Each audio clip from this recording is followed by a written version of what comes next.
João 5,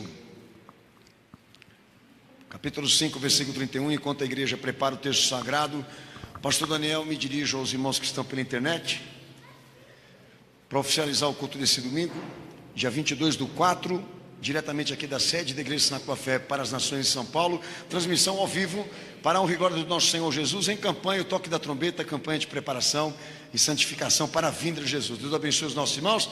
Irmão Renato está lá à disposição de vocês para mandar mensagens e pedidos de oração e apresentarmos aqui no altar no final desse culto, tendo em vista que esta igreja ela se estende, né, para lados não visíveis hoje aqui nesse culto. Amém ou não? Amém, amém ou não, Senato? E muita gente lá pela internet agora participando dessa campanha, tá, irmãos? Bom, texto de João capítulo 5, verso 31, Jesus falando: se eu testifico a respeito de mim mesmo, o meu testemunho não é verdadeiro. Outro é o que testifica a meu respeito, e sei que é verdadeiro o testemunho que ele dá de mim. Mandaste mensageiros a João, e ele deu testemunho da verdade. Eu, porém, não aceito humano testemunho. Digo-vos, entretanto, estas coisas para que sejais salvos. Amém? Quem crê nisso dá glória a Deus. Quem crê nisso dá glória a Jesus, cenáculo. Pode se assentar, Deus abençoe todos vocês.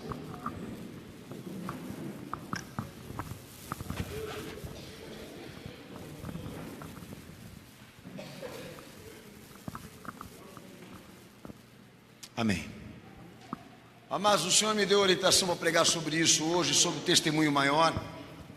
E o pastor, vou obedecer a voz do meu Senhor e te passar esse recado. No Novo Testamento, a palavra testemunho e testificação, ela não é mais representada por meio de objetos ou símbolos, tá? No Antigo Testamento isso teve uma ênfase, mas na dispensação de Cristo, o Pai Celestial determinou que as coisas não seriam mais assim. Eu quero aproveitar para falar sobre isso, que os católicos, eles se respaldam exatamente em muitos versículos do Antigo Testamento para justificar a presença de imagens na igreja, de que Deus tenha ordenado, está dando microfonia aqui, filho, de que Deus tenha ordenado a homens inspirados por Ele a terem a iniciativa de esculpir objetos para testemunho histórico de iniciativas divinas. Isso de fato aconteceu, mas não com o interesse de que aquilo fosse uma representação divina, de que aquilo fosse objeto de culto. Eu não vou entrar neste mérito porque não é o propósito aqui dessa noite. Mas, querendo ou não, no Antigo Testamento, o testemunho, a testificação de Deus era empregado por intermédio de objetos religiosos, que eu digo objetos simbólicos. No Novo Testamento, isso não acontece mais, você pode averiguar, pode revisar. O testemunho e a testificação já é empregado exclusivamente por um único fator: pessoas. Quando Jesus ele definiu, né, testemunho e testificação por meio do que ele ordenou, ele dá a incumbência e o ofício disso a homens. Essa autoridade foi destinada para a gente que ele escolheu e preparou. Então a igreja simbólica, eu digo a igreja no sentido ornamentado, né? A igreja não tem esse poder, tá? Por mais que o templo ele tenha uma significação importante no cenário religioso das pessoas, no propósito que Cristo introduziu por meio do que ele cumpriu, templo não tem significância alguma na obra e no ministério que nós fazemos aqui. Por mais que precisamos dele para reunir pessoas aqui, não é isso que dá testemunho. O testemunho é o que se pensa, o que se faz por meio da vida. É isso que Jesus espera de cada um de nós aqui. Um testemunho legítimo, um testemunho válido, é você levar à frente os atos de Cristo por meio daquilo que você realiza em vida. Não importa se é por intermédio de uma expressão ou de uma prática, de um ato. O que interessa para nós é isso: Cristo precisa ser contemplado por intermédio daquilo que as pessoas são, por intermédio daquilo que as pessoas fazem. Irmãos, tomem muito cuidado, porque hoje grande parte daqueles que se dizem cristãos se escondem por atrás de uma aparência. Deus nunca determinou que o testemunho dele fosse feito por intermédio de objetos ou por intermédio de representações simbólicas. É esse evangelho que nós cremos aqui. Ele é um caminho de vida que nós todos temos que trilhar, que nós todos temos que cumprir. É o nosso desafio, comprovar a existência de Cristo na nossa vida. E por mais que o mundo não tenha essa compreensão e esse entendimento de que a nossa tarefa, o nosso dever é isso, para aqueles que são batizados em Cristo e são da fé, isso não pode ser uma dúvida no teu coração.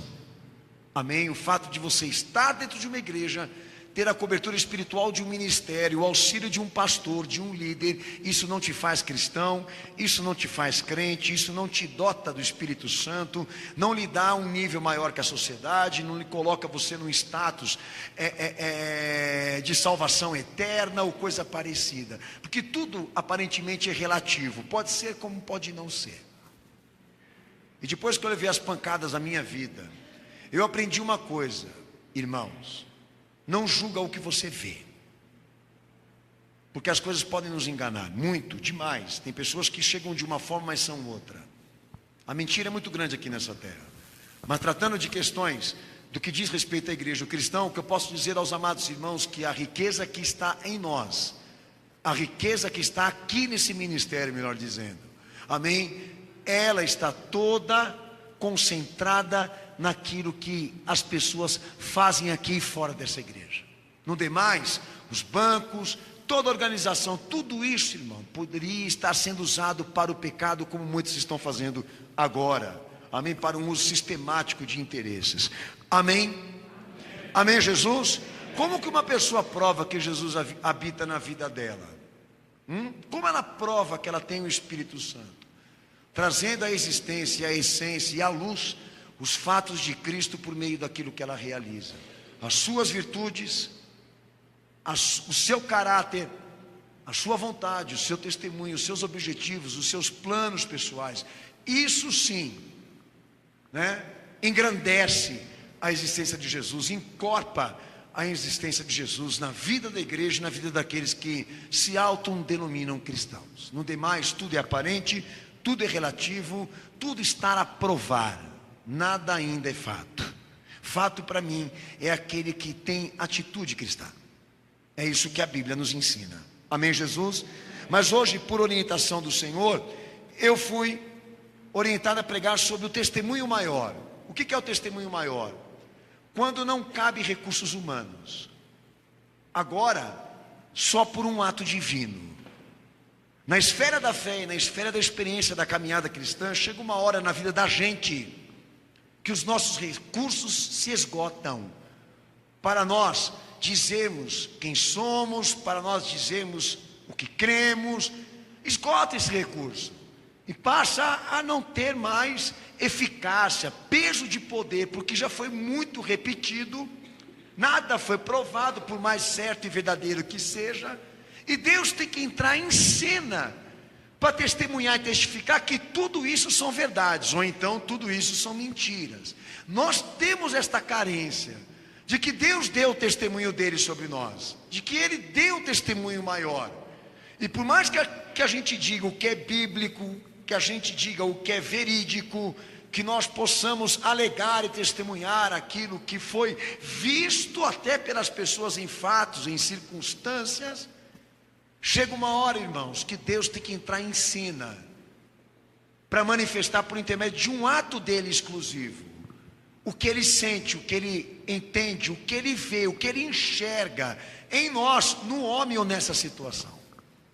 Irmãos que estão mais tempo aqui dentro da igreja sabem a importância que isso tem. O testemunho de Deus é maior. Foi isso que Jesus disse aqui. Amém? Eu queria que os irmãos abrissem o texto de João capítulo 5, ainda estão aí, 19 ao 23. Lê para o pastor, por favor, vai lá.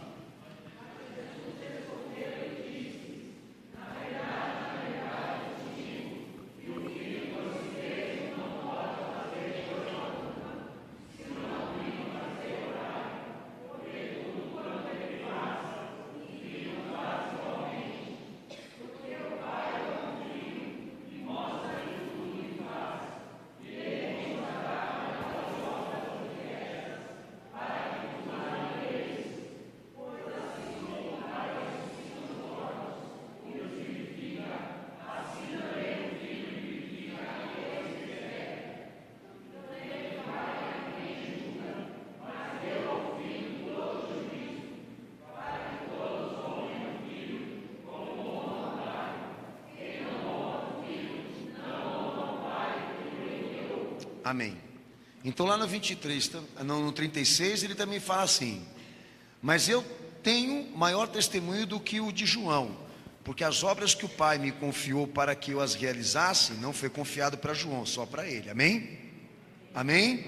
Essas que eu faço testemunham ao meu respeito de que o Pai me enviou. Então Jesus, ele trazia sobre si o testemunho maior. Mas note você, versículo 19, o próprio Filho de Deus, em semelhança humana, ele diz assim: em verdade vos digo que o Filho, e ele se refere a ele, nada pode fazer de si mesmo.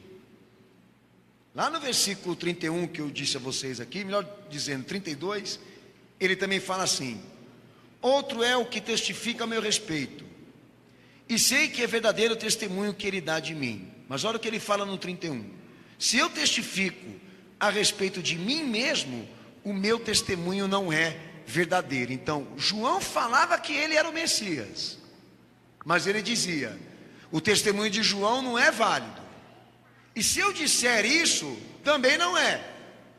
O Pai tem que falar. E se ele falar, ele vai falar por intermédio do quê? De ocorrências, de atos que ele representa, obviamente na vida daquele que ele está confiando. Aí vem um testemunho, mas um testemunho que não está firmado numa questão material, num objeto, num mero acaso. Deixa eu dar um exemplo para você aqui. Eu estou lendo um texto da palavra de Deus que legitima uma doutrina, um pensamento cristão sobre algo. Um exemplo claro: a homossexualidade.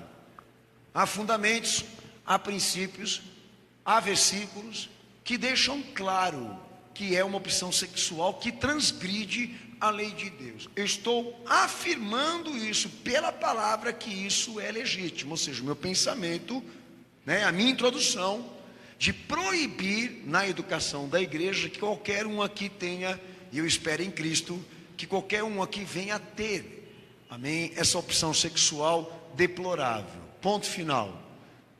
Mas eu estou falando exatamente com base no testemunho material dos escritos. Então Paulo disse assim: eu não vim a vós somente com palavras, eu vim também com demonstração de poder. Ele querendo exatamente dizer o que para a igreja? Que tudo aquilo que ele trabalhou ali, em tudo que ele se empenhou em ensinar para a igreja, por mais que fosse bíblico, verídico, legítimo, das escrituras, Deus teve que dar o testemunho sobre ele de que ele realmente era um apóstolo. Jesus teve que testificar e testemunhar na igreja que esse homem realmente era um homem escolhido de Cristo. Agora eu volto para o meu Senhor. Ele, sendo o próprio Filho de Deus, tendo tudo para fazê-lo, ou seja, para provar o que ele queria, ele não faz e deixa que o Pai faça por ele. Isso não aconteceu só aqui, aconteceu em muitas instâncias da caminhada dele como homem. Em Mateus capítulo 3, versículo 16 ao 17, o Espírito Santo desceu em forma corpórea para confirmar diante de João e das pessoas que estavam ali no batismo que ele era o Filho de Deus. E o Espírito Santo, pela primeira vez na história, ele aparece por intermédio de um corpo, por intermédio de uma representação material. Isso não aconteceu em outra ocorrência bíblica, tá? Foi exclusivo para o Filho de Deus, isso que aconteceu. E o Pai fala: filho amado, a quem prefiro, a quem me comprazo. Isso aconteceu também em Mateus 17, versículo 5, se eu não me engano. Essa ocorrência é quando Pedro e os discípulos estão no Monte da Transfiguração, e Deus também abre o céu, o Espírito Santo desce para dar testemunho do Filho, e o Pai, com as mesmas palavras, testemunha o Filho: filho amado, em quem me comprazo, filho amado, a quem prefiro, a ele vós deveis ouvir. É isso? Amém? Amém, Jesus? E lá em Mateus capítulo 12, versículo 18, Jesus, ele lembra uma profecia: eis aqui o meu servo, a quem escolhi, o meu amado, a quem a minha alma se compraz. Farei repousar sobre ele o meu espírito, e ele anunciará os meus juízos. Esse é o testemunho maior da qual eu estou falando. O próprio Filho de Deus, em situações ali messiânicas, que ele se manifestava para as pessoas, ensinando, doutrinando o reino de Deus. O que nós percebemos pelo Evangelho na narrativa? Que muitos ali ainda duvidavam dele, ainda suspeitavam dele. Foi exatamente isso que Deus determinou, que no meio destas incredulidades, que no meio dessas desconfianças, que no meio desses traumas, que as pessoas iam experimentando, vivendo por razões de incredulidade, que Deus chegasse no cenário do Filho e manifestasse por Ele mesmo, por conta própria, a palavra, dizendo exatamente por Ele mesmo, sem nenhuma representação, quem era o Filho. E Jesus deixa claro que para isso, que para Ele isso seria fundamental, que no cenário do ofício, do ministério dele, do propósito dele como Salvador do mundo, seria importante que Deus se manifestasse de uma forma gloriosa, que não tivesse recurso humano, que nada tivesse respaldado ali, no alicerce físico da coisa, mas espiritual, sobrenatural. Deus tem que falar por intermédio de atos pessoais, poderosos, para que fique à vista dos homens muito claro isso, de que Jesus não estava ali por uma ideologia, não estava ali por conta própria, não estava ali por si mesmo, mas porque o Pai o havia enviado. Estas são as palavras dele: o Pai é quem me enviou, eu não estou aqui por mim mesmo, foi Ele quem me enviou. E Deus tinha que dar esse testemunho. Mas talvez você esteja pensando aí na tua cabeça: mas pastor, isso pode acontecer com a igreja, com a vida do cristão? Leia os evangelhos, leia as epístolas, se aprofunde na vida daquela igreja chamada Atos dos Apóstolos, e você vai ver que não foi nada diferente. Chega uma hora que o nosso testemunho pessoal, ele não tem mais a validade que nós esperávamos. E há momentos na vida de uma pessoa cristã que ela precisa que Deus entre na frente para falar por conta própria o que é e o que não é. Eu não sei se você já viveu isso na sua vida, ou pode de repente vir a viver, não importa. Mas você pode ter certeza de uma coisa: se um dia você invocou o testemunho de Deus sobre a tua vida, eu digo dele testemunhar, testificar por conta, quem é você? Quem é você diante dessa situação? Não esqueça, Deus vai se concentrar inteiramente na tua pessoa e nas tuas obras. É baseado nisso que Ele vai se manifestar, na pessoa que você é e naquilo que você faz em vida. Então fica muito fácil aqui, por meio de uma oração, a gente invocar o testemunho dele. Mas não esqueça da consciência: Deus não testemunha por intermédio de motivações materialistas, gananciosas, políticas. O testemunho dele está baseado nisso, em quem você é e o que você vem fazendo com a sua vida. Porque foi isso que funcionou com o Filho. Num dado momento Deus se manifestou com base naquilo que de fato ele era, com base naquilo que de fato ele tinha que cumprir e realizar. E por isso que o testemunho divino funcionou tão bem com ele, porque estava harmonizado quem ele era com aquilo que o Pai era.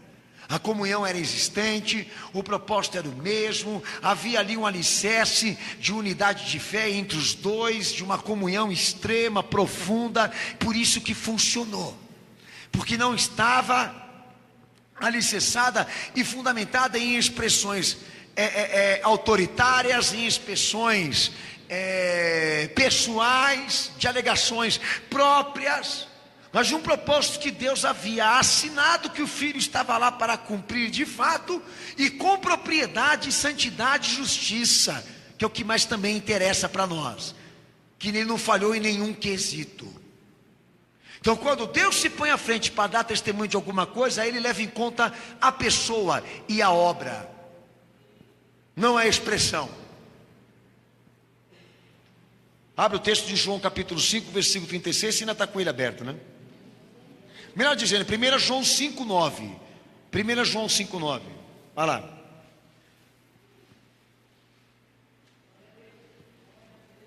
Primeira João 5,9.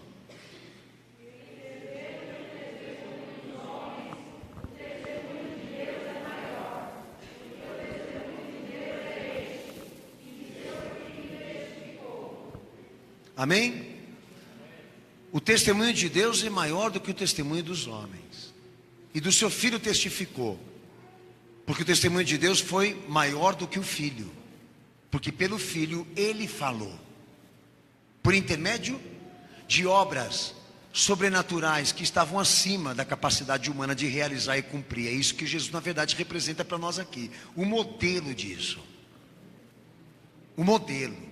Por mais que nós sejamos pessoas capacitadas mentalmente e intelectualmente para vivermos uma fé legítima, como as Escrituras nos ensinam, para que saia da teoria e seja fato, Deus vai ter que entrar com poder nessa circunstância, nessa situação e falar mais alto do que a igreja quando ela grita orando. Há coisas que nós não vamos conseguir aqui trabalhar. Eu falo como pastor agora, na circunstância da vida dessa pessoa, porque não cabe uma orientação, cabe um milagre. Não cabe uma educação, uma disciplina. Isso aí é exigência de um milagre. Homem nenhum vai conseguir dar conta de uma situação como essa daqui. Então há momentos até do ministério, e eu estou falando em relação ao meu Senhor, que cabe bem como o maior exemplo disso, de que na medida em que a redenção e a salvação que estava sobre ele atendia a demanda das pessoas arrebentadas pelo pecado, haviam coisas ali que esforços humanos, dedicação humana não ia resolver. E era onde Deus manifestava o testemunho dele sobre o filho, fazendo que viesse a ele uma capacidade maior do que a de um homem comum, ou de um homem religioso, que era a capacidade sobrenatural, o poder de Deus. A igreja vive do poder, ela vive do testemunho maior, ela vive da testificação divina, porque se ela não viver, acaba que vira discurso, palestra, como muitas igrejas estão vivendo aí. Apesar que existem alguns milagres que estão sendo testemunhados pela televisão, que eu duvido que aconteceu, porque não tem evangelho pregado lá. Por isso que eu ponho em dúvida o que está acontecendo na vida dessas pessoas. Eu digo de uma iluminação independente. Aquela igreja recebeu um poder independente. Isso não existe, filho. Poder de Deus independente do compromisso com a fé no evangelho. Isso não existe na Bíblia, isso é condenado. Esses milagres que estão sendo falados e narrados aí por essas pessoas que não têm conversão, que não têm confissão de fé legítima, que são mais espiritualistas do que crentes, tá? Põe em dúvida, porque isso é fato. Deus não operou coisa nenhuma naquilo ali. Aquilo ali é pago. Porque eu sei, já 26 anos pregando como um pastor, eu sei como que custa para a igreja trazer Jesus para cá. Como que custa para nós fazer Deus ser adjunto e companheiro desse trabalho que nós estamos fazendo aqui. Exige santificação, exige testemunho, exige preço pago, entrega total, compromisso com essa verdade. Não é orando, levantando a mão para o céu que você vai fazer essas coisas acontecer na tua vida, não. Olha, Deus, dá testemunho aí. Chegou a hora do Senhor falar por mim, falar nessa situação, falar nessa igreja. É para isso que essa pregação vai vir hoje aqui para vocês. Ele pode e Ele sabe que nós precisamos. Mas a pergunta que eu te faço aqui hoje é esta: nós temos o que Ele pediu para isso? Para atingir esse objetivo? De falar acima de nós, e não importa qual a razão? Essa é a pergunta. Porque o filho tinha. E eu vou trabalhar cada aspecto daquilo que o filho tinha que ter, para Deus falar por ele que automaticamente exige o mesmo dessa igreja e daqueles que são da fé. Não esqueça, você não vai conseguir viver sem isso. Vai chegar uma hora que você vai enfrentar situações na tua vida que a tua força e a tua capacidade não vão conseguir resolver. E por mais certo que você seja, por mais sagrado que você seja, se Deus não falar acima de você, há situações da qual você vai ser destruído e tragado. Porque se Deus não precisasse dar o testemunho maior acerca do filho, é porque o filho era independente. Eu falo a mesma coisa à igreja. Se nós fomos equipados pelo Espírito Santo de um poder para seguirmos esse caminho, esse trajeto de vida, e não precisamos mais de que ele se manifeste mais uma vez, então nós somos auto-independentes. Não precisamos mais, então, pronto. Mas por que a igreja ora? Por que a igreja busca? Porque ela vai aos pés dele.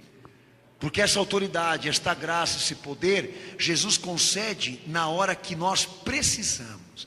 Ela não está embutida na igreja, ela é dada e concedida pela graça e pela misericórdia na hora que Ele quer, na hora que a igreja precisa, porque Ele quer a igreja aos pés dEle. Amém, Jesus? Eu acho mais do que justo. Vai lá, aprende a implorar e a se humilhar lá nos pés do teu Senhor, porque nada do que Ele te prometeu foi dado inteiro, é conta-gotas. Ele vai dando na medida, para você não esquecer dele, e de que você precisa da graça dele. Amém, Jesus? Pode dar uma salva de palmas para o teu Senhor aí, cenáculo. Amém. Então vou começar por esse versículo 36 do capítulo 5 de João, quando Jesus ele fala assim: mas eu tenho maior testemunho do que de João, porque as obras que o Pai me confiou para que eu a realizasse, essas que eu faço testemunham a meu respeito de que o Pai me enviou. Leia de novo.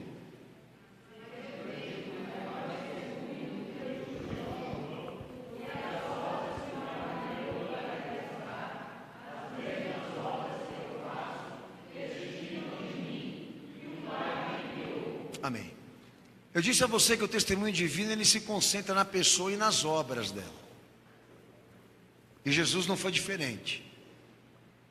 Quando ele falou do testemunho maior, de que ele precisava de que o Pai falasse por ele, né?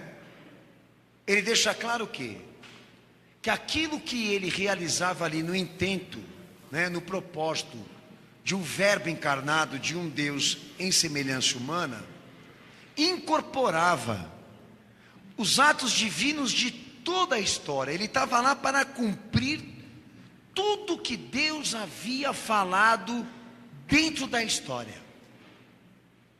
É a primeira coisa que o testemunho divino exige da igreja, de que Deus nós estamos falando aqui, irmãos. O Deus de Moisés, o Deus de Daniel, uma pastora, é o mesmo Deus, mas não é assim como eles tratam. O testemunho divino, ele exige que todos aqui, que essa igreja aqui, represente o caráter, a vontade, os propósitos dele em tudo aquilo que ela realiza, em tudo aquilo que se faz. Por quê? Porque aonde ele se alegra, é aonde ele se glorifica, no fato de nós termos uma adoração de um Deus verdadeiro, cujo ele é livre. Livre porque não pode ser influenciado por nada e ninguém. Ele é soberano, porque tem poder suficiente para levar a cabo e a fim tudo aquilo que ele prometeu. Imutável, porque ele não muda, ele não se altera com o tempo, ele é o mesmo. Então, para que essa glória se cumpra sobre a igreja, os propósitos, os planos, as tarefas, todas elas devem estar de acordo com aquilo que ele vem fazendo desde o início na história. Se ele não mudou, na história bíblica não pode mudar para mim. ele precisa continuar a ser o mesmo na minha vida e na minha experiência de fé. Você quer o testemunho maior? Comprova que o Deus que você adora e serve e obedece ao Deus de Israel. Traga sobre a tua vida os conceitos morais e éticos que ele pregou no Antigo Testamento e no Novo. Exerça o caráter, a vontade, os princípios e os propósitos da qual o Filho também pregou, legitimou e confirmou em todos os aspectos da tua vida pessoal. Não trace um Deus de acordo com a tua vontade, com o teu parecer, com o teu sonho, com os teus anseios, com as tuas perspectivas. Não trace um Deus de acordo com a tua vida. Não crie isso dentro do laboratório das tuas imaginações. Porque a hora que você precisar de um Deus vivo no cenário da tua incompetência, da tua desgraça, Ele vai levar em conta isso, o quanto você incorporou esse Deus que a Bíblia te prega. Porque o mesmo Deus de ontem é o mesmo Deus de hoje, e isso na prática não funciona. Alteraram o padrão, e vocês sabem disso. O povo se preocupa em sair da igreja contente, sair da igreja com aquela sensação de que as coisas vão mudar. Nós temos a preocupação de edificar, de construir perspectivas desse Deus histórico na nossa vida, e que soe a você como teoria, como doutrina, como disciplina.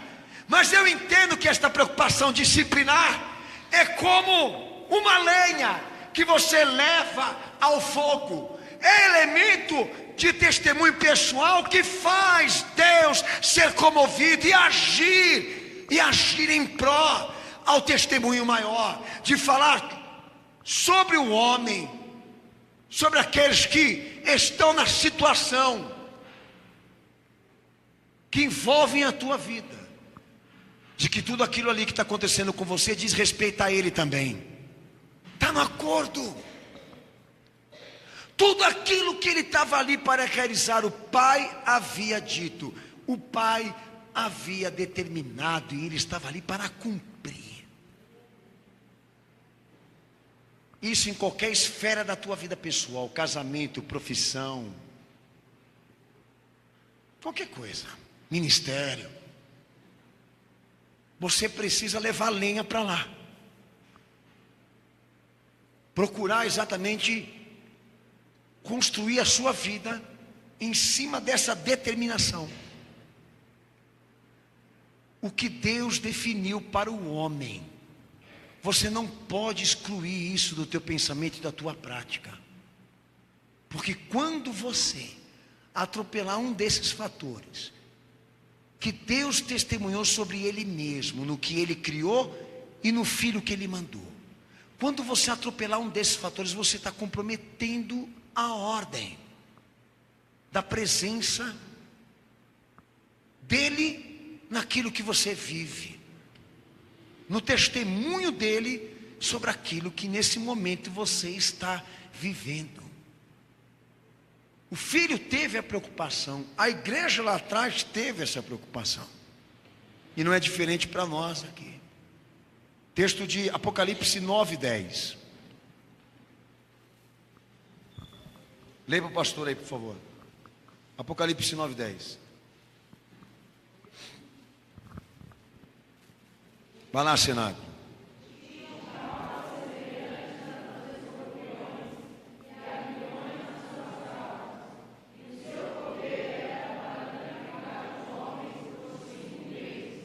Amém? É isso mesmo? Amém. Então desconsidere esse versículo que não tem nada a ver. Como de vez em quando o pastor eu dou essas gafes aqui com vocês aqui, mas não tem problema não.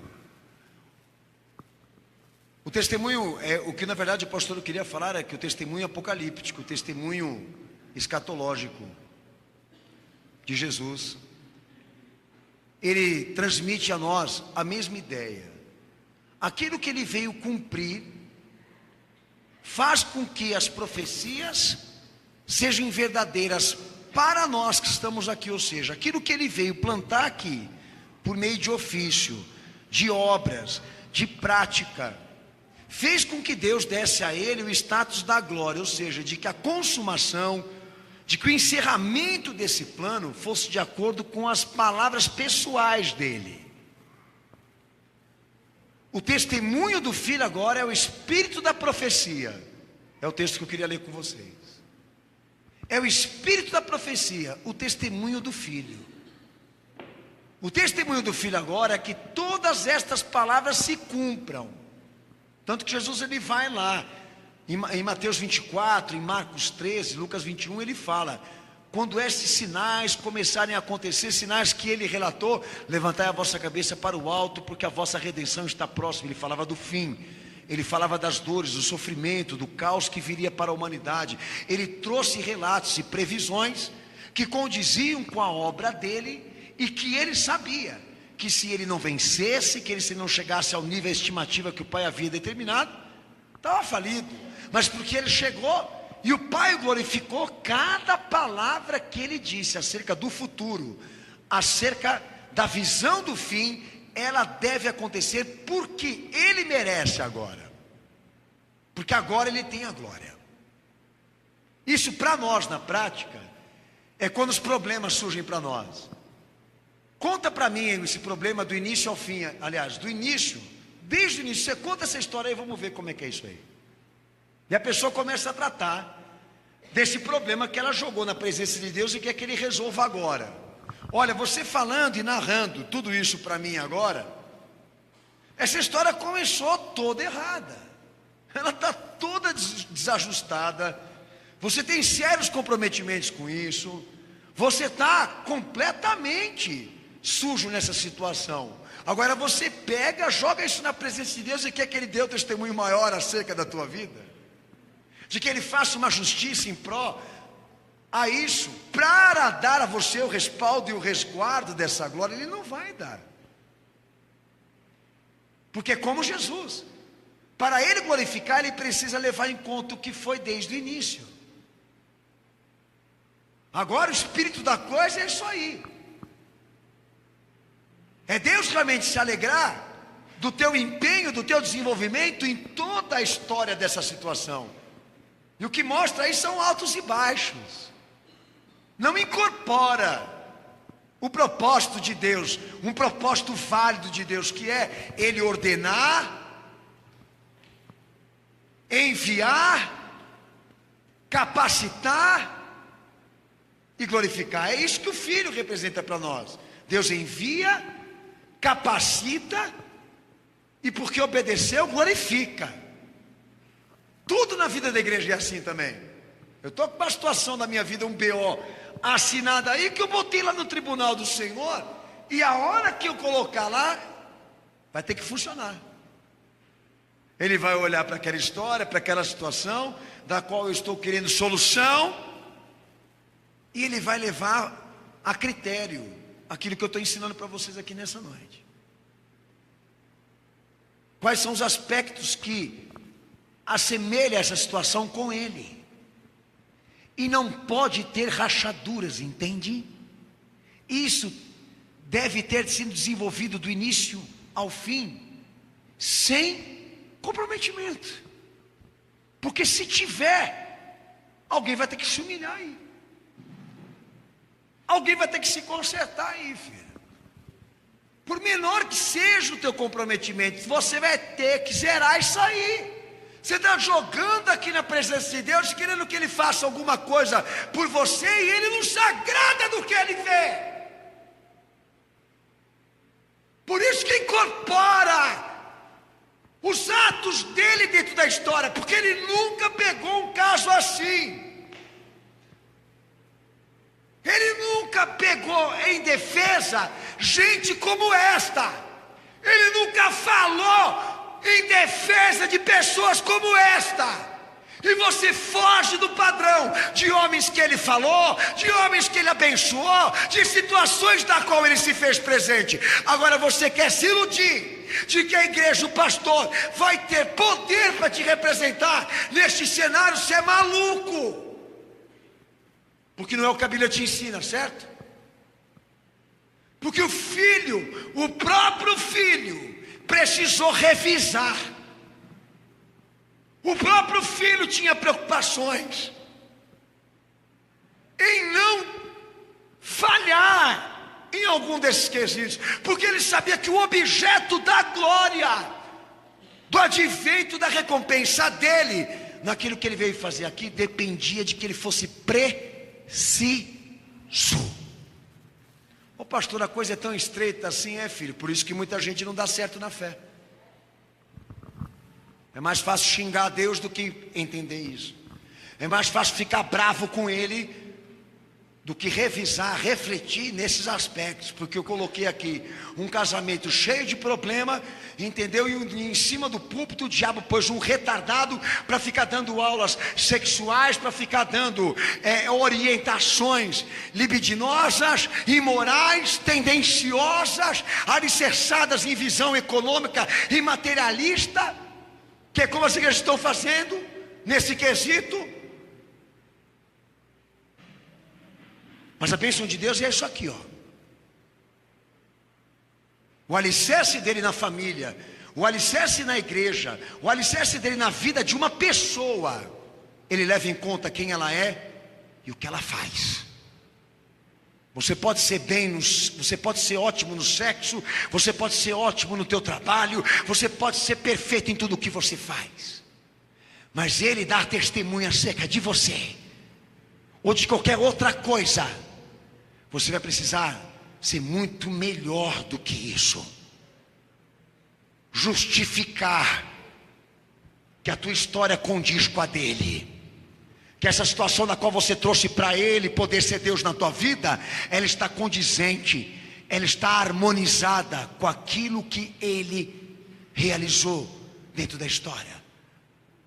E há padrões ali que nós temos que estar iguais. E aí tem gente que foge disso, dessa visão. Então, de que Deus nós estamos falando aqui? Essa é a pergunta. A primeira que você tem que fazer na tua vida: de qual Deus nós estamos falando aqui? Por que, pastor, você está perguntando isso para mim? Porque você ficar invocando a providência de Deus sobre a tua vida, a graça dele sobre essa situação, sabendo que você está comprometido, você não está perdendo tempo, filho.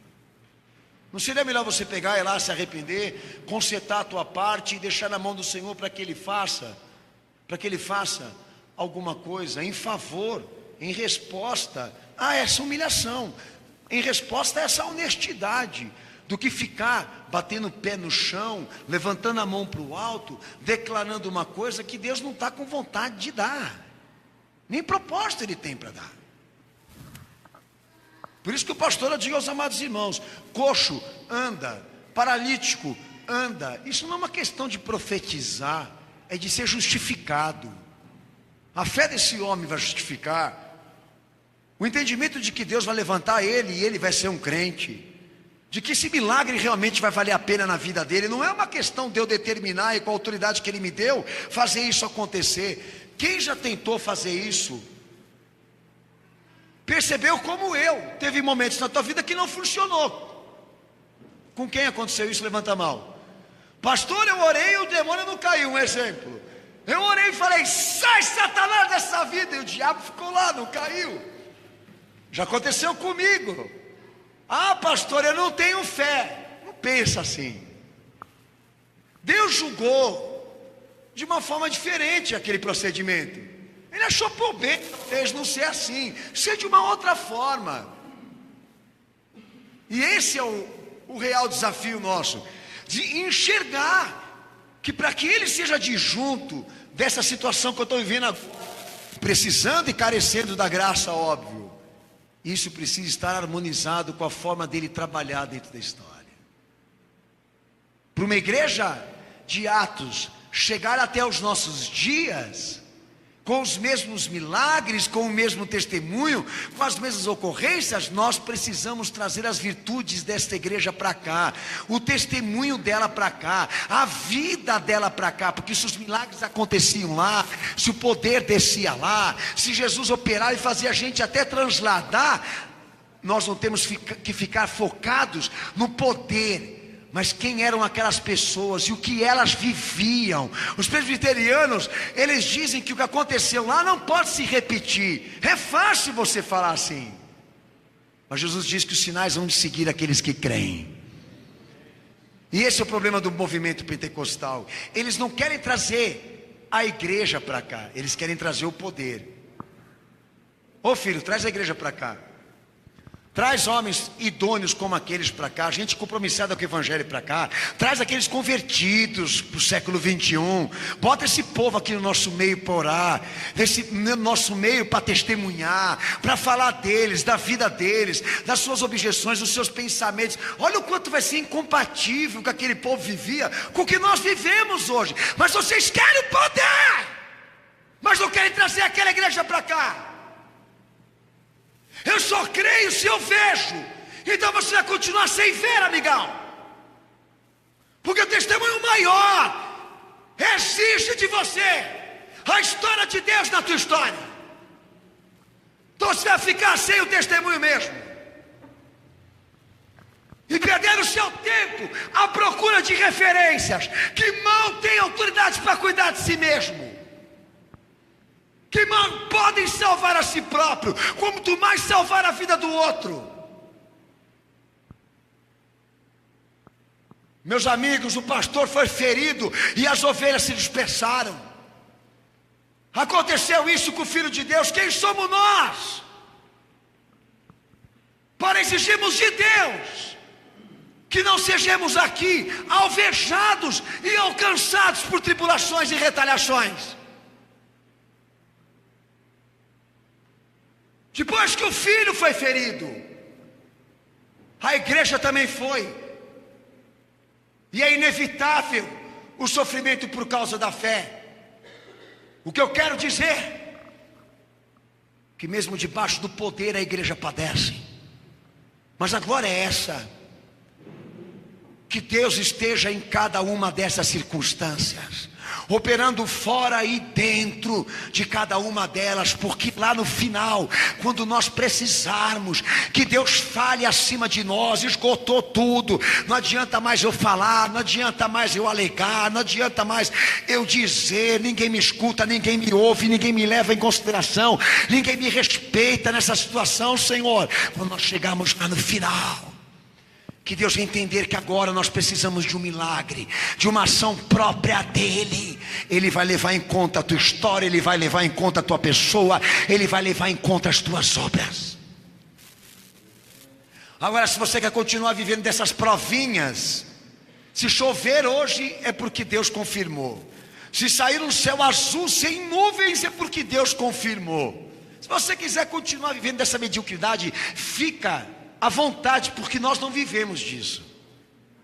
Nós vivemos de fatos. Amém? Do que é legal, do que é legítimo e do que Deus testemunha. Amém? Amém? Amém.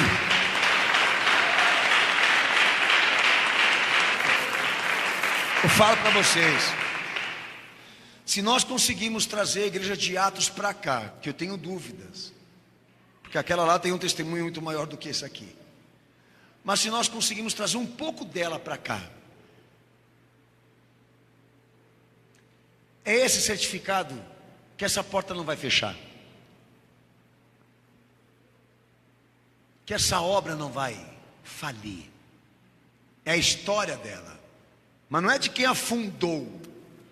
Fundador da igreja da fé,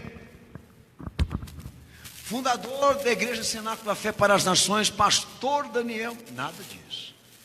A natureza, a origem da igreja consiste da onde ela surgiu. Da onde ela surgiu? De Cristo. E aqueles que estão ali dentro daquela igreja fazem parte desse testemunho verídico. Então eu creio que essa obra vai continuar. Vai vendo tudo e botando na tua lista, filho. Eu creio que essa obra vai continuar, porque a história dela não tem comprometimentos, porque a história dela não tem rupturas, porque a história dela não tem parcelas. Se tiver, não vai aguentar. Se tiver, não vai suportar. E se suportar, vai ficar por meio de tradições, por meio de laços políticos, econômicos. O poder dela é a política, é o dinheiro, é o lobismo, é aquilo que vocês sabem que está acontecendo lá fora. Uma igreja não consegue viver do poder de Deus, ela não consegue viver do testemunho verídico em falsificações. O testemunho maior precisa da incorporação dos atos de Deus. Amém, irmãos? Amém. Texto de João, capítulo 5, versículo 39. Outro detalhe que Jesus também coloca nas escrituras, dele mesmo, tá? É o que está no versículo 39, leia aí.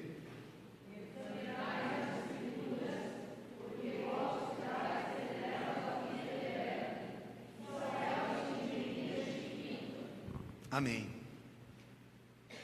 A autoridade do testemunho de Deus se baseava em Cristo de uma forma prática e legítima.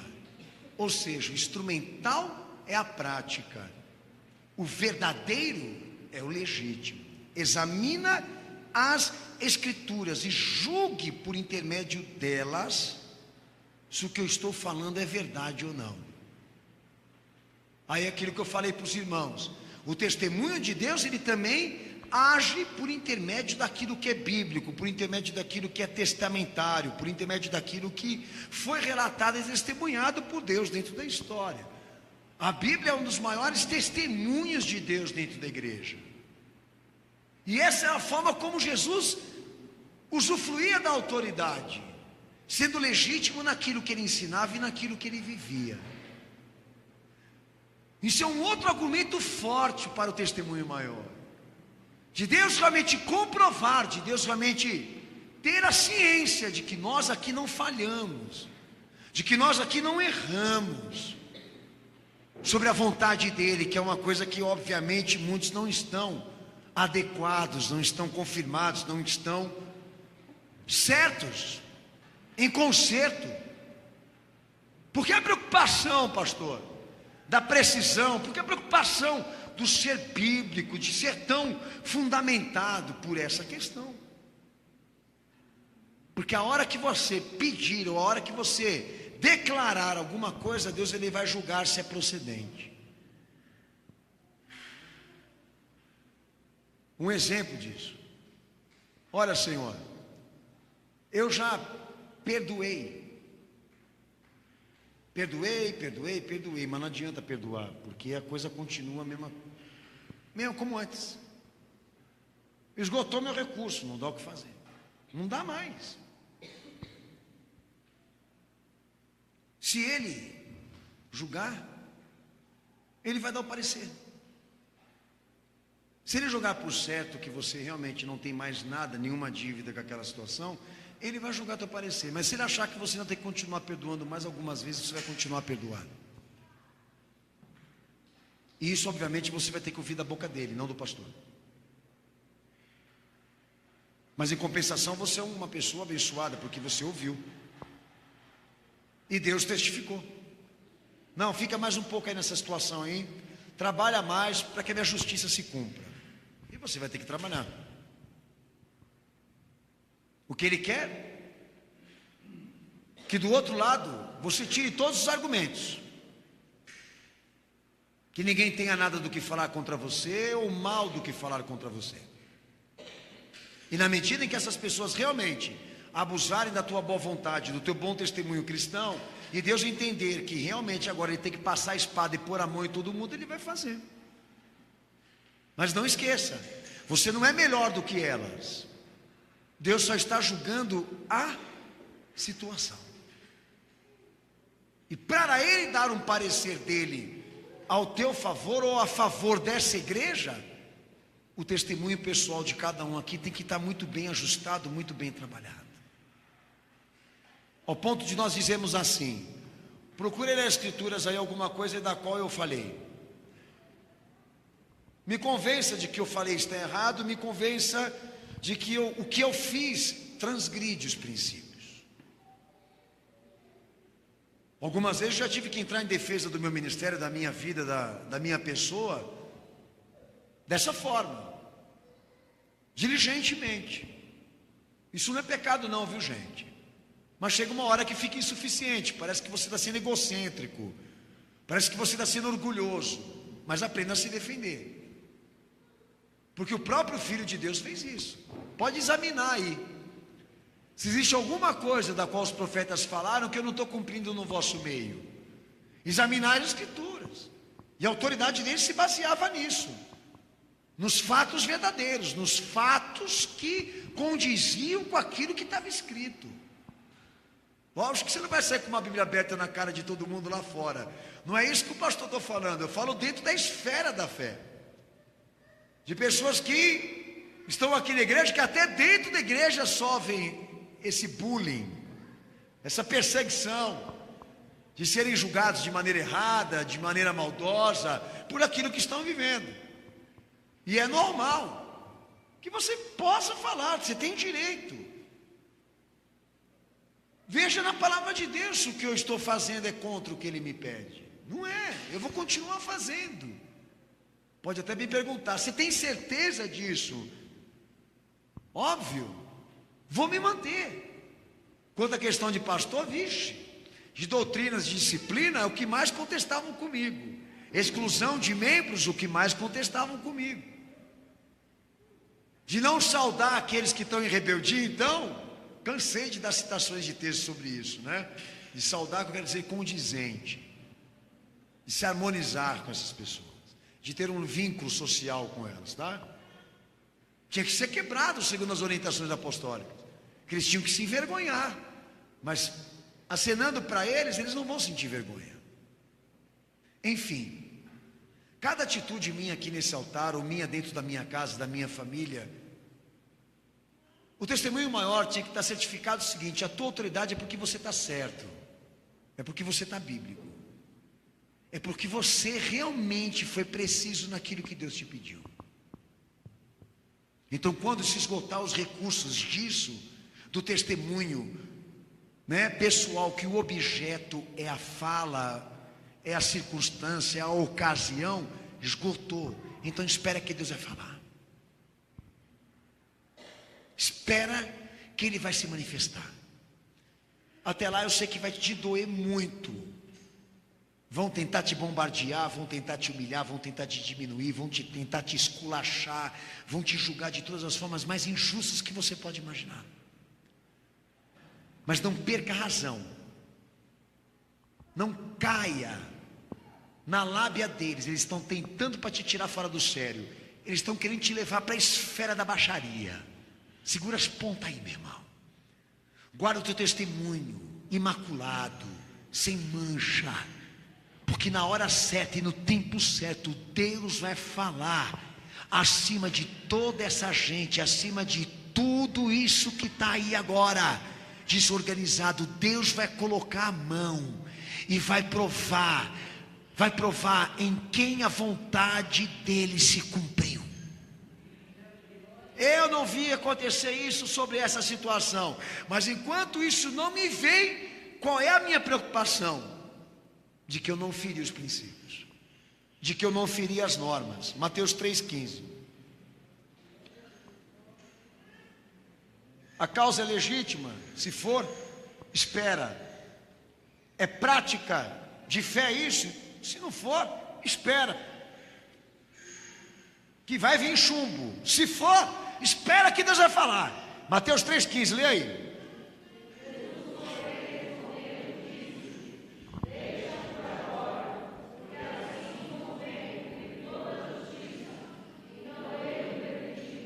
Amém. Convém que toda a justiça seja cumprida. O que o Senhor falou para João? Convém que tudo o que ele me pediu eu faça. Vai, me batiza. Então o testemunho que veio sobre ele não veio por uma questão afetiva, por uma questão de Deus ser Deus e amar, nada disso, mas porque o filho era preciso. Ele tinha preocupações de ser preciso, de que tudo fosse cumprido, de que não ficasse nenhuma brecha. Meu santo Deus, está tão claro aqui.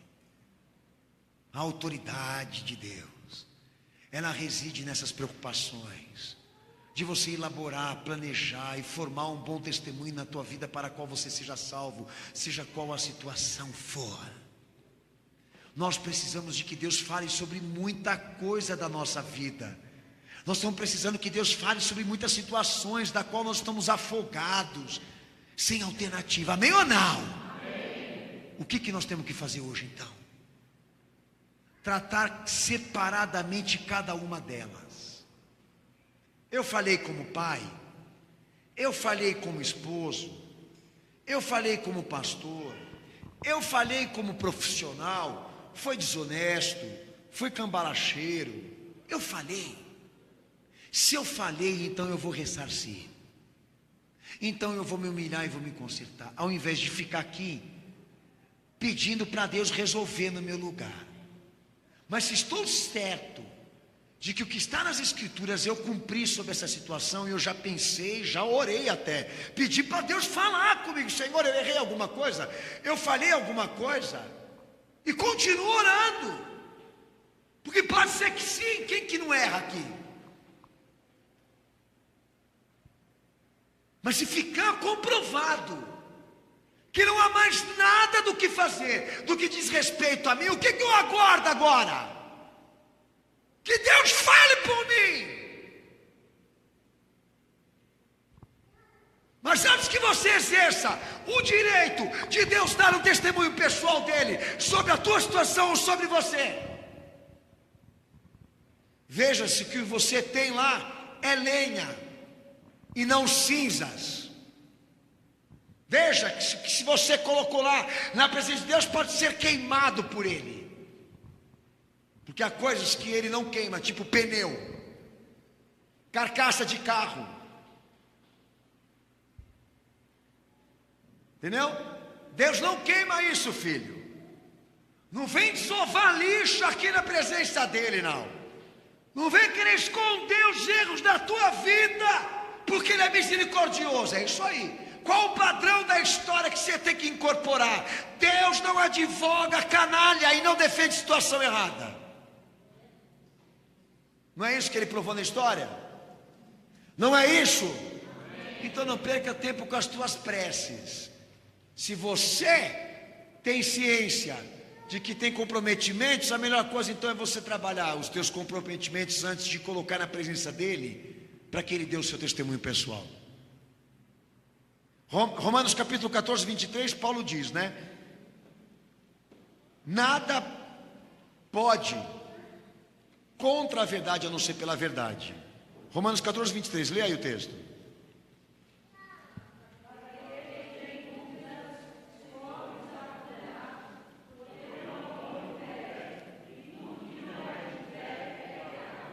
Amém? Tudo que não provém da fé é pecado, ou seja, tudo que não vem, tudo que é contra a verdade, irmãos, é porque não provém da verdade. Se for da verdade, é a favor da verdade.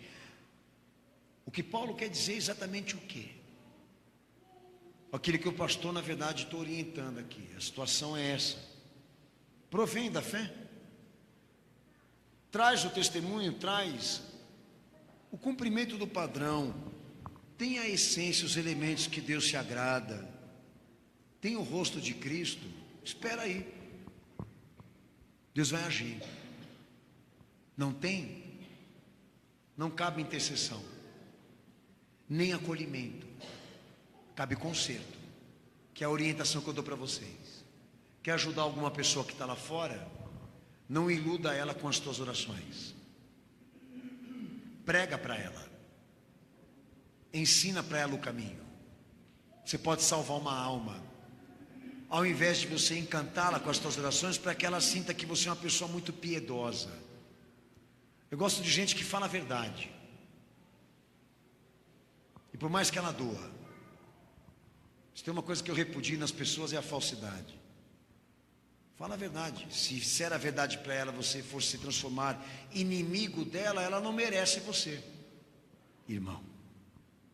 Gálatas 1, do 8 ao 9 e do 11 ao 12, Paulo também ele fala uma coisa interessante, de que nós não ouvíssemos outro evangelho, a não ser o evangelho que o nosso Senhor pregou. Amém ou não? Amém.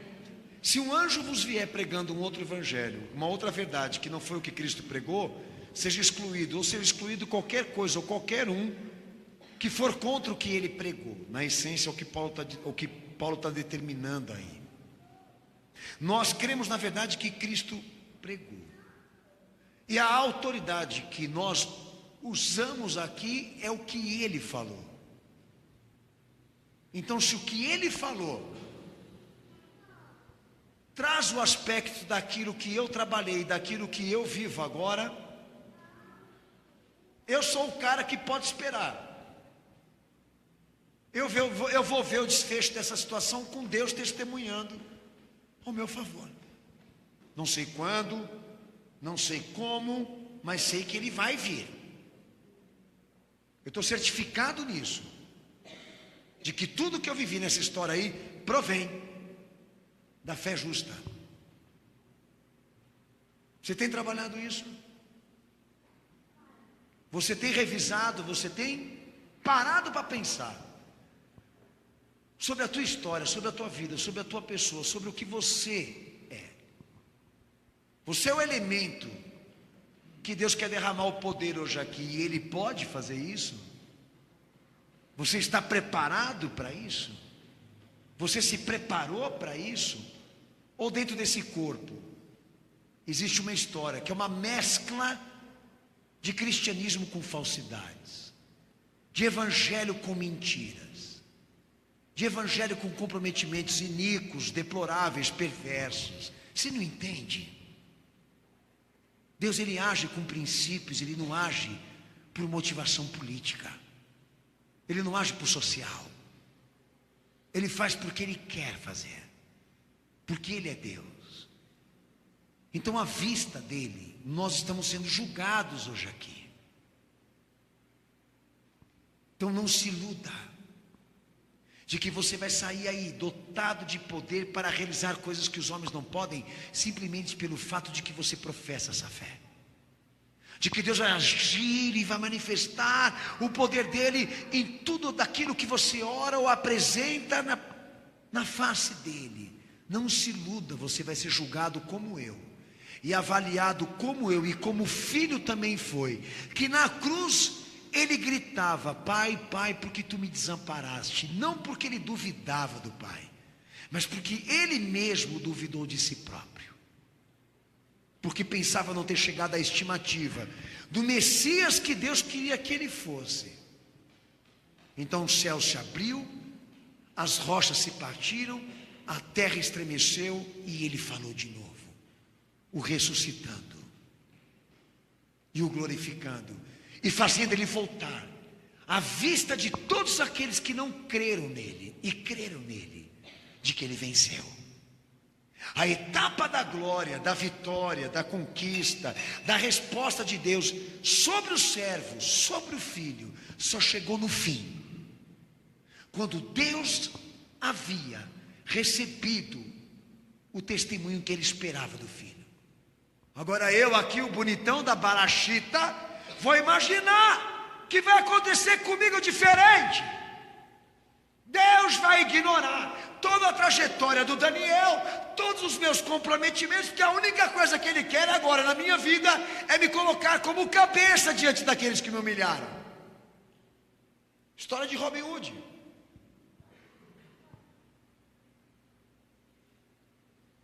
Então você não vê na igreja com o propósito de obter respostas sobre a sua fé. Só isso. Você vem na igreja para ter lenha para Deus pôr o fogo. E a pergunta é essa: se o homem é o templo, se ele é a morada do Espírito Santo, se é ali que Jesus habita, esse cara está preparado para ter tudo isso? Então de que vale uma igreja pentecostal e um homem aqui em cima dotado da unção, se esse cara não presta?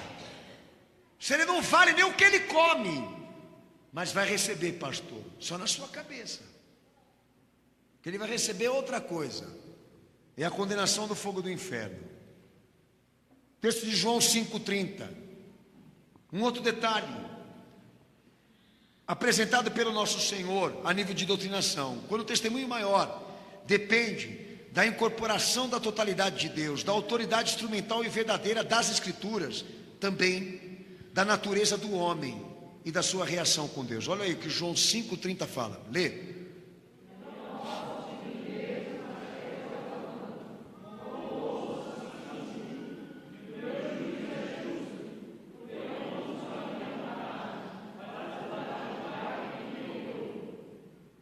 eu não busco a minha vontade, e sim a vontade daquele que me enviou. O meu juízo é justo, porque o que eu busco agora é fazer o que o Pai me mandou, não o que eu quero. Por isso eu não posso fazer nada por mim mesmo. Deus levando em conta a natureza desse homem. O meu Senhor não tinha uma natureza caída como eu, como você, mas precisou disso, de exercer a patente e a natureza legítima de filho, naquilo que ele fazia, e reagir com Deus, dentro da expectativa do que o Pai esperava dele. Ele teve essa preocupação. Parece que soa igual ao que eu estou falando desde o início, mas não soa não. Na verdade não é isso. Por quê? Porque o filho precisou aprender a obedecer. Ele não tem a natureza caída, mas não se eximiu da responsabilidade, do dever de obedecer aquilo que estava determinado do Pai para ele, de maneira objetiva e subjetiva também, porque ele teve que se inclinar, e a inclinação dele chegou a uma esfera tão profunda de dor e sofrimento, que ele orou: Pai, se possível, passa de mim esse cálice, mas que seja feita a vontade, a tua vontade. De tão profundo que chegou a sujeição dele, e a dor foi tão crônica, mas ele exerceu a natureza. E nós, que temos a natureza caída, que precisa urgentemente da graça de Deus, isso somos nós.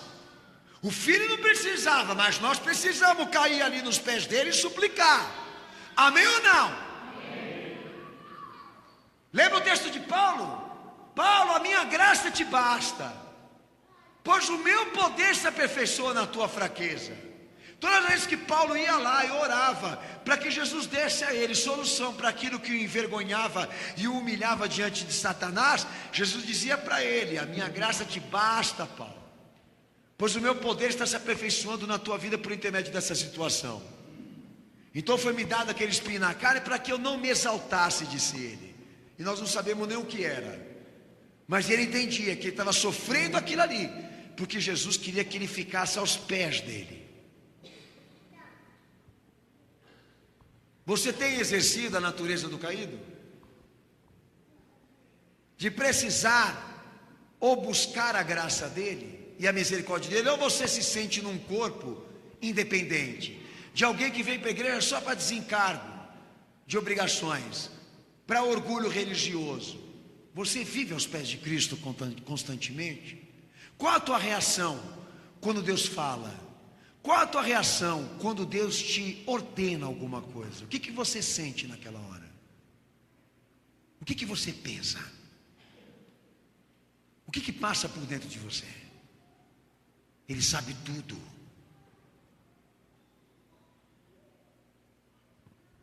É aquela coisa, a gente fica falando de fé, mas não entende, não compreende o quanto isso é sério. Como que o agir de Deus, como que a forma de Deus trabalhar nos seus propósitos é uma coisa profunda, sagrada, alinhada com a justiça. Porque a gente parece que de repente nós não estamos mais sentindo prazer em ouvir Deus falar, mas quando Ele fala parece que Ele está nos ferindo, nos machucando, nos retalhando. É esse sentimento, pastor? É normal isso? Quando Deus fala, você sentir que Ele está te despedaçando, que Ele está te humilhando, que Ele está te retalhando, que Ele está arrancando tudo do que você não tem para dar. Não, isso aí é o teu orgulho, é o teu ego. Porque a forma mais normal de receber Ele, quando Ele fala, é com alegria e satisfação. A forma mais normal. Por isso exercemos a natureza caída. Não somos merecedores, não trabalhamos para merecer, não fizemos nada para merecer. Nós estamos aqui como endividados, estamos aqui como adotados, estamos aqui em condição de convidados. E tudo que Ele nos dá é porque Ele é misericordioso, tudo que Ele faz é porque é um ato de graça. Essa é a minha consciência e a natureza que eu exerço agora, de uma pessoa totalmente dependente de Cristo. Mas ai de mim, se eu me gloriar em mim mesmo e não em Cristo. Ai de mim, se começar a pensar em mim mesmo de que eu sou alguma coisa. Ai de mim, se eu começar a pensar de que eu posso alguma coisa. Caí da fé, caí da graça. E também não haverá testemunho em mim e nem o testemunho de Deus. As pessoas não levam a sério a fé. Mas uma coisa que eu acho interessante no ser humano, elas reagem com Deus de maneira mais negativa, deplorável, julgadora e perversa quando Ele fala. Mas depois esquece, e no dia seguinte eles estão no altar, cobrindo o altar de lágrimas e orando a Ele como se fossem dele, como se nada tivesse acontecido. O ser humano é assim. E quando eles vêm pedir oração para o pastor, então, pastor, o senhor ora por mim com a maior cara de pau, como se o pastor, obviamente, cego, e todos nós somos, se Deus não falar, vai e ora. Mas ele sabe que ontem mesmo ele estava xingando, ontem mesmo ele estava negando, ontem mesmo ele estava braguejando, ontem mesmo ele estava dizendo que o diabo era a coisa melhor da vida dele, um exemplo. Mas de repente, muda de dia, aparece um anjo, e no culto à noite vai lá no altar, Senhor, estou aqui em adoração, né? E até umas igrejas que têm essa técnica de ficar fazendo todo mundo ficar zen, meditando, flutuando, aleluia, aleluia, aleluia. Quem já viu isso? Já? Os irmãos estavam chamando minha atenção para isso. Isso aí é psicologia, tá? Que fica com aquela melodia e todo mundo ali fica dando tons para algumas coisas estranhas que falam. Eu não vou entrar nem no mérito. Deixa eu sentir essa bagaça aqui. Ai, que delícia, isso. Dá vontade de ir lá e dar um tapa na orelha dele e falar assim, amiga, acorda aí, rapaz. Você não se esqueceu do cambalacheiro que você é? Entendeu? Você não põe salsicha no pão, você põe carne de cachorro. Vende todo mundo isso para todo mundo comer por aí. Fala que é a melhor dog da cidade. E tem um gato da vizinha lá. E está aqui, aleluia, estou sentindo o poder de Deus, estou sentindo a presença de Deus. Vai, filho, continua se enganando, é isso aí mesmo. É o que o diabo quer de você. Exerça a natureza de um miserável, de um dependente de Cristo. E reaja quando Deus te falar da maneira mais positiva, bíblica e sincera possível. Você vai estar acumulando para o teu testemunho lenha para Deus botar fogo.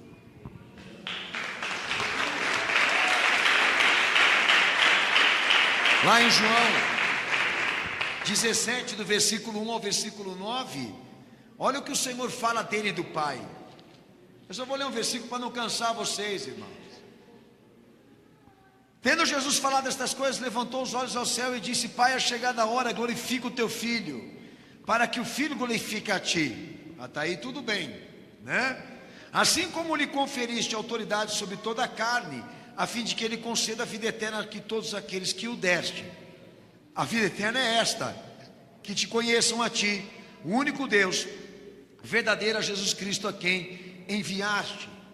Lá no versículo 6, manifestei o teu nome aos homens que me deste do mundo. Eram teus e tu me confiaste, e eles têm guardado a tua palavra. Agora eles reconhecem que todas as coisas que me tens dado provêm de ti, porque eu lhes tenho transmitido as palavras que me deste, e eles a receberam, e verdadeiramente conheceram que saí de ti, e creram que tu me enviaste.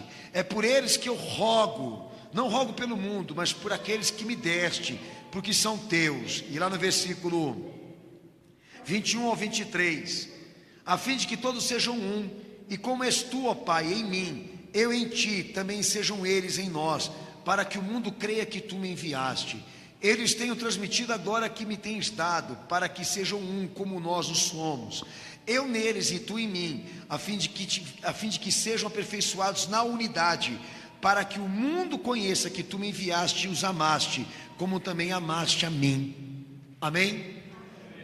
Os católicos que interpretam esse João 17 como sendo um estudo aprofundado de como fazer unidade religiosa.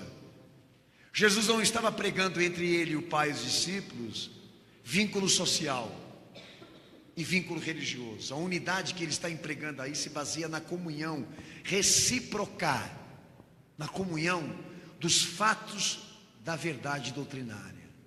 O que o Pai determinou para o Filho determinou para os discípulos, e a unidade era a unidade de fé. Ele falava de comunhão. E assim como eu glorifiquei o Pai, e o Pai glorificou o Filho, assim convém que eles sejam santificados. Aqueles a quem o Senhor me confiou, santifica-os na tua verdade, para que todos sejam um. Assim como o Pai é com o Filho é com o Pai, assim convém que a igreja seja com Cristo. Unidade de fé, unidade de comunhão. Daí eu vejo o povo falando sobre comunhão dentro da igreja. Alguns até acertam, alguns erram de maneira grotesca. Como dois poderão andar juntos se os seus caminhos são diferentes? Comunhão. Como nós vamos andar juntos se a gente não pensa igual? Então o que prevalece na igreja? O que Jesus determinou. Então todos nós temos uma unidade aqui, por quê? Porque o vínculo da unidade é Ele. Vamos seguir Ele. Somos todos irmãos na fé. Pensamos diferentes? Não tem igreja. Não tem unidade na diversidade. Não há tolerância para a diversidade. A unidade, ela tem vínculo extremo com a comunhão. O Pai anda com o Filho porque são ambos no mesmo caráter e da mesma vontade. São duas pessoas distintas, mas com o mesmo intento. Assim é a igreja com Cristo. O testemunho maior estava sobre o Filho, porque o Filho era um com o Pai. Assim também convém que essa igreja também seja. Porque quando Deus vier para dar testemunho sobre o Filho, na nossa vida Ele vai exigir a unidade. Então como é que eu vou andar com Jesus? Andando num caminho que é diferente daquilo que Ele pregou para mim. Então não é Jesus, é Genésio.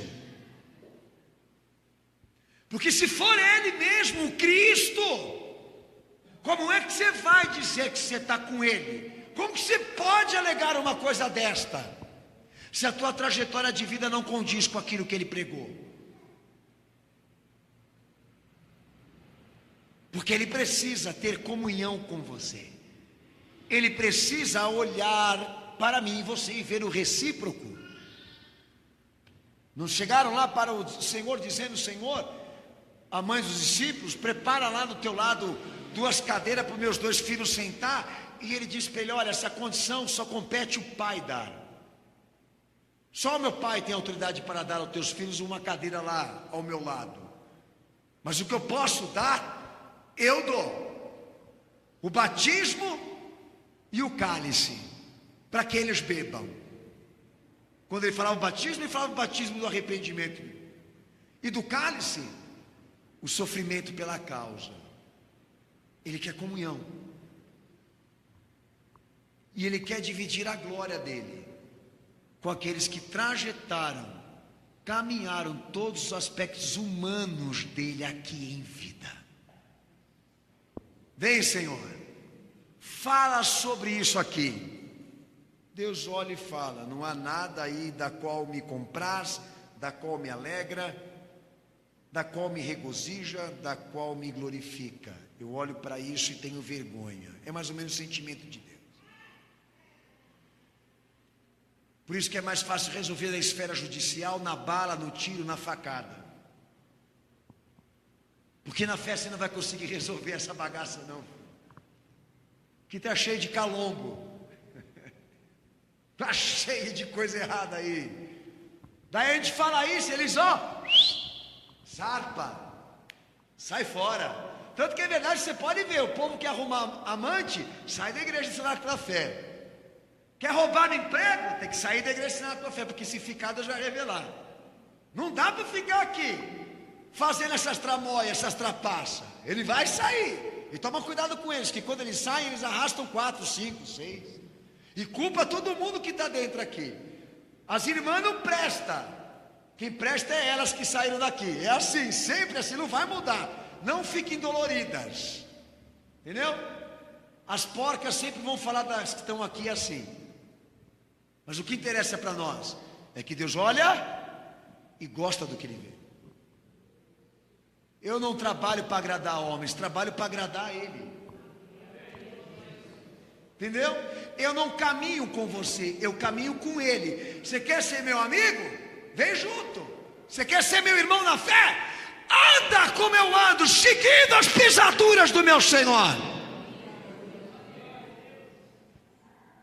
Tanto que a igreja não tem amigo, tem irmão. Na fé. Né, Senado? Amém ou não? Não tem irmão, tem amigo. E irmão na fé. Hebreus capítulo 5, verso 7 ao verso 9.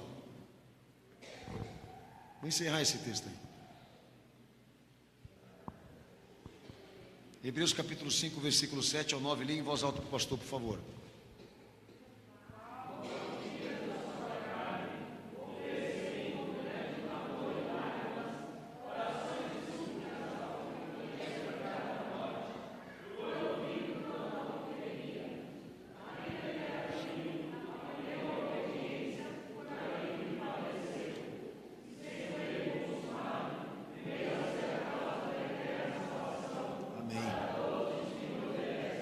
Amém. Eu vou encerrar aqui essa pregação dizendo aos amados irmãos que muita gente ele anseia em exercer alguma tarefa, alguma função dentro da igreja, né, irmãos? Primeira coisa que quando ele entra dentro de uma igreja, a preocupação dele é saber o que ele vai ser lá dentro. O púlpito é a esfera mais disputada dentro da igreja, onde os holofotes estão, não na nossa, mas aí fora. O púlpito é o sonho de consumo de todo mundo que vai lá, porque ele tem que aparecer alguns instantes ali em cima, certo? Qual é o ministério mais importante para Deus no testemunho superior? Hebreus capítulo 5, versículo 7 ao 9. O ministério de segurança é a obediência naquilo que Deus te instruiu. Eu não tenho nenhuma ambição de títulos maiores do que esse que eu já tenho aqui, que é o de pastor. Eu não tenho em mente produzir nenhum material a mais daquilo que eu já fiz nesses anos todos que eu sou pastor. Eu não sonho com isso, eu não projeto isso, eu não elaboro isso, eu não paro na minha mesa para ficar pensando o que eu posso fazer agora para implementar ainda mais a minha imagem, para promover ainda mais o cenáculo da fé, o ministério. Eu faço quando Ele me chama, daí eu faço. Eu tenho que ter a liberação, eu tenho que ter a voz de comando. Ele tem que me falar, eu quero que você faça, porque se Ele não falar nada, eu não faço. O pastor, eu sou isso todo o tempo que eu vivo dentro da igreja, nunca fui diferente. Por isso que eu acho que eu sou muito, assim, humanamente falando, ministerialmente e humanamente falando, eu perante os outros, eu sou muito atrasado, porque a nível de propriedades eu não desenvolvi como pastor, a nível de propriedades eu não avancei, propriedades materiais, tá? O ministério que eu cresci, o ministério que eu me desenvolvi, é o ministério da mente, do coração, das minhas partes internas. Tanto que eu estou sobrevivendo por causa disso, da bagagem que Ele produziu, que Ele me concedeu, porque senão já teria caído faz tempo. O ministério mais importante que Deus vela para testemunho dEle é o ministério da instrução e da obediência. Você tem que saber a fundo o que Deus quer de você, se especializar em saber o que Ele quer que você faça em cada aspecto, e obedecer, porque o final disso é a exaltação, é a glória, é o testemunho maior. Paulo fala isso em Filipenses 2:8. Mateus 26:39, o Senhor cita isso da mesma forma. Mas sabe, eu fiquei perdendo tempo. Alguns aí eu falo dessa forma. Fiquei dentro da igreja perdendo tempo. Porque ao invés de eu ficar ali procurando saber, entender isso, que aqui não tem, aqui nesse ministério não existe pessoas com autoridade para produzir roupagem de acordo com as medidas pessoais. O evangelho é isso aqui. A roupa desceu ataviada do céu e você precisa emagrecer para entrar nela. Ou você precisa engordar para entrar nela, porque você está muito magrinho. A medida já está estabelecida, você tem que se adaptar. É que nem aquela historinha de Cinderela lá. O sapatinho tem que caber no teu pezinho. E se o teu pé for aquele chato, grande, enorme, com aquele dedão, não é você a noiva que ele está à procura. Esse é o caminho. Eu tenho orado, eu tenho buscado, mas não tenho ouvido Deus falar. Tenho buscado, mas não tenho tido êxito e resposta daquilo que eu tenho trabalhado na fé. Pastor, eu quero saber os motivos. Por que isso? Porque o ministério de segurança é o da instrução para aqueles que são escolhidos. Ou seja, a segurança de que Deus vai dar testemunho para você é saber realmente que você chegou ao nível, à medida, à estatura do que Ele esperava e aguardava em você. Assim é a trajetória dos 33 anos do meu Senhor. Uma trajetória de adaptação, de séria adaptação humana, do que Ele precisava cumprir e chegar ao objetivo maior, que era agradar a Deus. Então tem muita gente que fica apegado com aquela coisa de dons específicos. Ele tem o dom da ciência, ele tem o dom da interpretação. Ele fala em línguas, ele traduz. Esse daqui tem o dom da cura. Parece que é um monte de plaquinha dentro da igreja para você se instruir a quem ir, caso você precise de algum dom. Entende? E tem gente que fica fixado nessa tese de que ele tem que ter alguma comprovação de poder de Deus por meio daquilo que ele realiza a nível de conceitos sobrenaturais. E a única coisa que eu almejo aqui alcançar é o entendimento da palavra e a obediência. Se Deus quiser fazer alguma coisa a mais comigo, que Ele faça. Mas o que eu quero é isso aqui. É lenha para Deus botar fogo. João Batista mal fez curas. Aliás, ele não fez curas, ele não curou ninguém, ele não ressuscitou ninguém. E Jesus fala que não houve profeta como ele, nascido de uma mulher. É isso que pesa na vida de João. O quanto ele foi legítimo, o quanto ele foi obediente àquilo que Deus havia determinado a ele, antes dele nascer. Você não tem essa preocupação? Então tenha. Porque é o certificado de que Deus vai falar sobre a situação da sua vida. É o fato de você realmente entender quem é Ele. E nesse momento está trabalhando para fazer o que Ele te pediu.